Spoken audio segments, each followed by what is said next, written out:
Welcome to Roma's kitchen. Roma's কিচেনে আপনাদের স্বাগতম। আজকে আমি আপনাদের জন্য খুব সুন্দর একটি রেসিপি নিয়ে এসেছি। আপনারা এই রেসিপিটি বাসায় তৈরি করতে পারেন যে কোনো সময়, নিজেদের ইচ্ছে হলে অথবা যে কোনো নতুন অতিথি বাসায় আসলে। তো আজকে আপনাদের আমি তৈরি করে দেখাচ্ছি চিকেন স্টিক। চলুন সুন্দর এই রেসিপিটি তৈরি করা যাক।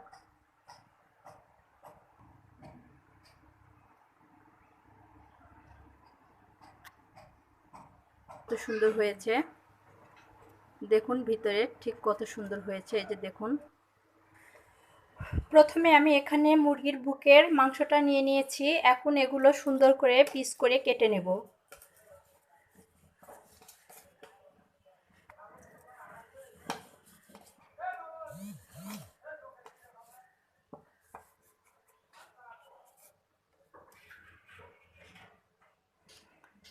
দেখুন আমি কেটে নিচ্ছি। আমি ঠিক স্কোয়ার মাপে মাংসগুলো কেটে নেব সবগুলো।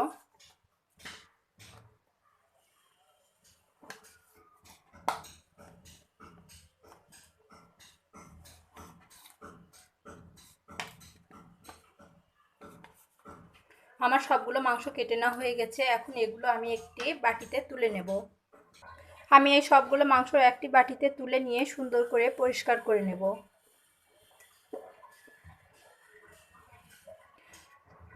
আমার মুরগিটি সুন্দর করে পরিষ্কার করে নেওয়া হয়ে গেছে। এখন এর মধ্যে আমি একে একে যে যে উপকরণ লাগে সেগুলো দিয়ে দিব। আমি এখানে উপকরণ নিয়েছি 1 চামচ লবণ, নিয়েছি হাফ চামচ চাট মশলা, নিয়েছি ধনে গুঁড়ে, জিরে গুঁড়ে এবং লাল মরিচের গুঁড়া। এই সব উপকরণ এর মধ্যে দিয়ে দেব।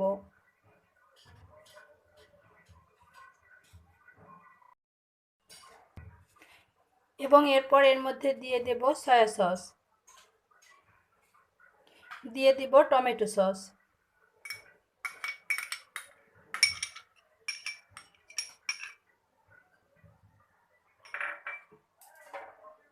এবং দিয়ে দিব আদা বাটা এবং রসুন বাটা।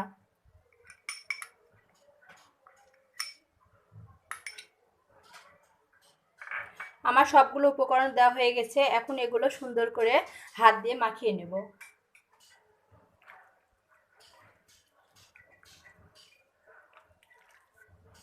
এভাবে সুন্দর করে আমি মেখে নেব এবং মেখে নেওয়ার পর প্রায় আধা ঘন্টার মতো এগুলো আমি রেস্টে রেখে দেব। আধা ঘন্টা হয়ে গেছে। এখন আমি এখানে এই যে দেখুন টুথপিক, আমি এগুলো ভিজিয়ে রেখেছিলাম, এগুলো দিয়ে আমি মাংসটি সুন্দর করে এর মধ্যে ভরিয়ে দেব। আমি এখন এই বাটিটি এক সাইডে রেখে দেব। এখন আমি এই টুথপিকের মধ্যে একটি একটি করে মাংস সুন্দর করে ভরিয়ে দেব। এই যে দেখুন,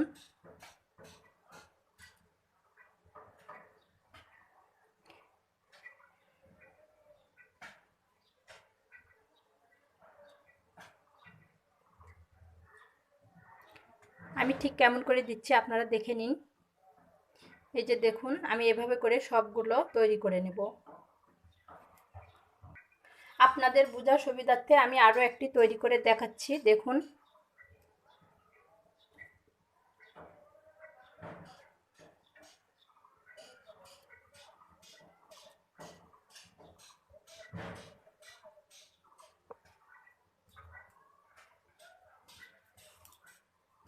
এই যে দেখুন আমার সবগুলো চিকেন স্টিক তৈরি করা হয়ে গেছে। এখন এগুলো কোট করার পালা। এখন এগুলো আমি সুন্দর করে কোট করে নেব। প্লেটটি আমি এক সাইডে রেখে দিলাম। চিকেন স্টিক তৈরি করার জন্য আমি এখানে একটি মুরগির ডিম দিয়েছি। এর মধ্যে আমি দিয়ে দিব সামান্য একটু লবণ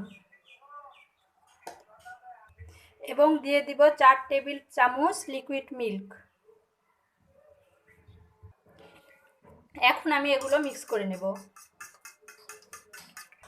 আমার এগুলো মিক্স করা হয়ে গেছে। এখন কোট করে নেওয়ার পালা। এখন আমি সুন্দর করে কোট করে নেব। প্রথমে আমি চিকেন স্টিকগুলো ময়দার ভিতর গড়িয়ে নেব। আমি এখানে হাফ বাটি ময়দা নিয়ে নিয়েছি।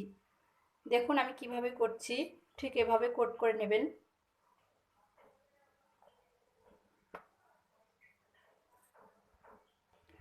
ময়দার ভিতর কোট করা হয়ে গেছে। এখন এটি আমি ডিমের ব্যাটারের ভিতর দিয়ে দেব। দেখুন আমি কিভাবে করে নিচ্ছি। চারপাশ যেন ভরে ঠিক সেইভাবে আমি এটা লক্ষ্য রাখব।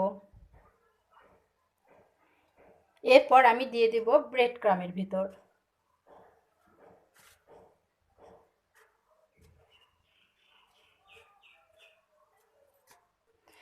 আমি আপনাদের বোঝানোর সুবিধার্থে আরও একটি কোট করে দেখাচ্ছি। দেখুন আমি এভাবে হাত দিয়ে চেপে চেপে খুব সুন্দর করে কোট করে নেব, যেন কোনো অংশ ফাঁকা না থাকে।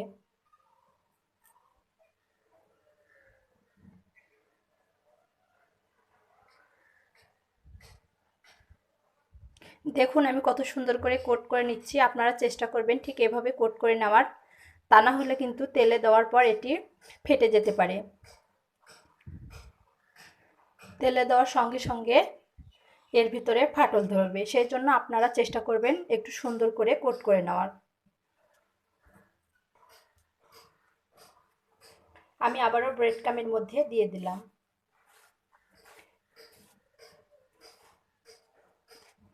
দিয়ে সুন্দর করে চেপে চেপে আমি একটি শেপ নিয়ে আসব।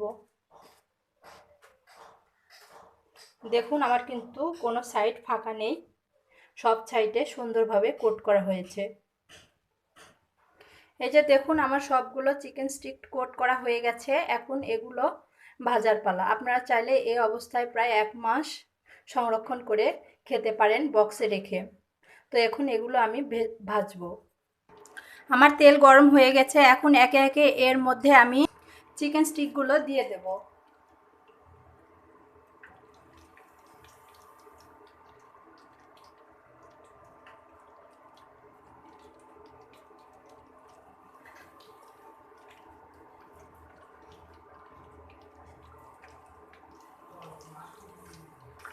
দেখুন তেলের ভিতর দিয়ে দিয়েছি। আমার এক সাইড ভাজা হয়ে গেছে, আমি অন্য সাইড করে দেব। খুব তাড়াহুড়ো করার প্রয়োজন নেই, এই সময় একটু সময় নিয়ে একটু আস্তে করে নেড়ে দেবেন, তাহলেই হবে। এই যে দেখুন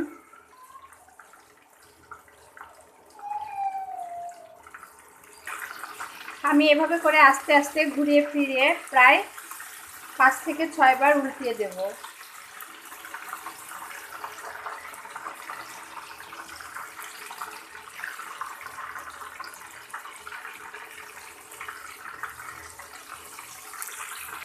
এই যে দেখুন আমার এই চিকেন স্টিকগুলো ভাজা হয়ে গেছে। এখন এগুলো আমি তুলে নেব।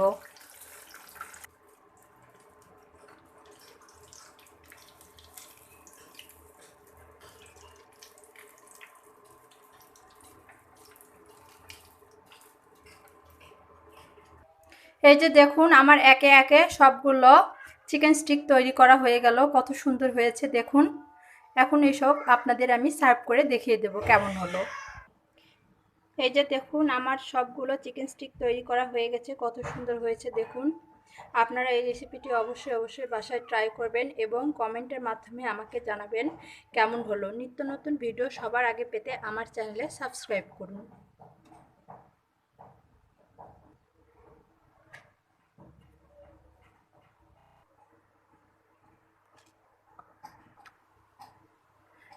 দেখুন আপনাদের আমি ভেঙে দেখাচ্ছি কত সুন্দর হয়েছে। দেখুন ভিতরে ঠিক কত সুন্দর হয়েছে। এই যে দেখুন।